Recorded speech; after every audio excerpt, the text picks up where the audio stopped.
Welcome once again to heartofashepherd.com. My joy to come to you today with the first of two daily devotions from Heart of a Shepherd. Now, our scripture reading today, two chapters in Proverbs, chapter 28 and chapter 29. Now, the title of the first video devotional is this: A nation's leaders are indicative of the character of its people. Proverbs chapter 28. Well, it is a joy to continue our practical study of Proverbs, which I like to call uncommon common sense. Well, Proverbs 28 and verse 2 reads like this. And by the way, we are only looking at verse 2 in this study. Now, for the transgression of a land, many are the princes thereof. But by a man of understanding and knowledge, the state thereof shall be prolonged. You know, the truths conveyed in Proverbs 28:2 are both political and spiritual. Now, Solomon, the king of Israel, was burdened that his son, the future king of Israel, would be prepared to rule the nation. Now, because he understood a nation's leader's powerful influence upon its people, the king stated a couplet of wisdom that you and I should know and heed.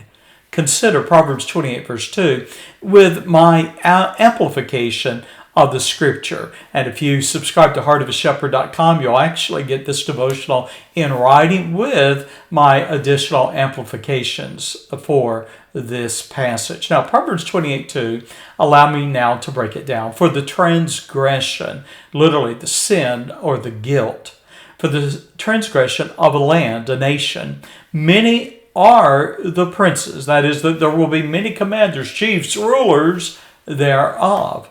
But by a man of understanding, literally discernment, the spiritual discernment, as we look at this passage, by a man of understanding and knowledge. Now, how do you have knowledge? You gain it by observation and experience. So by a man of understanding and knowledge, the state, the rightness, the well-being of a nation is prolonged. Now, that's an interesting study because there are really two lessons in this couplet, Proverbs 28 verse 2, which has two different phrases. So let's look at the first. The first is that a rebellious, sinful nation becomes afflicted with many leaders. Now, I'm a citizen of the United States, and our government here is bloated with bureaucracy. And probably, no matter what nation you are in this 21st century, you face the same thing. And so we find here in Proverbs 28, verse 2, in the first part, that a rebellious, sinful nation will inevitably be afflicted with many, let me add, too many leaders. In other words, when a nation turns its back on God and rejects His law and commandments, its people turn to a bloated bureaucracy for its leadership. Many are the princes thereof. Such a nation inevitably becomes weak and divided.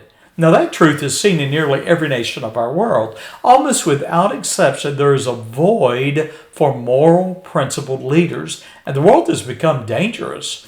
When a nation lacks timeless, unassailable principles, that country is inevitably ruled by government agencies and led by corrupt, immoral politicians. Now, the second lesson.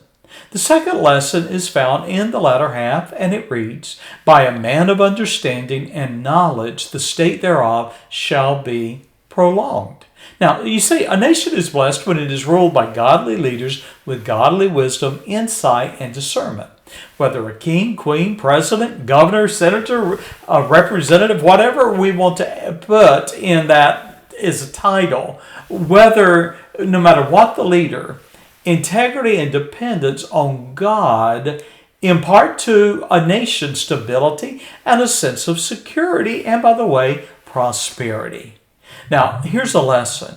The character of a leader, not the office he holds, defines his leadership. I can see that in the presidency, the vice presidency, in the Senate, the House of Representatives, here in the state of Florida in which I live, those who are judges, those who are law enforcement. The character of our leaders, not their office, defines their leadership. You see, that principle is true not only of a nation, a state, city, and school, but it's also true of a church and, yes, even your family.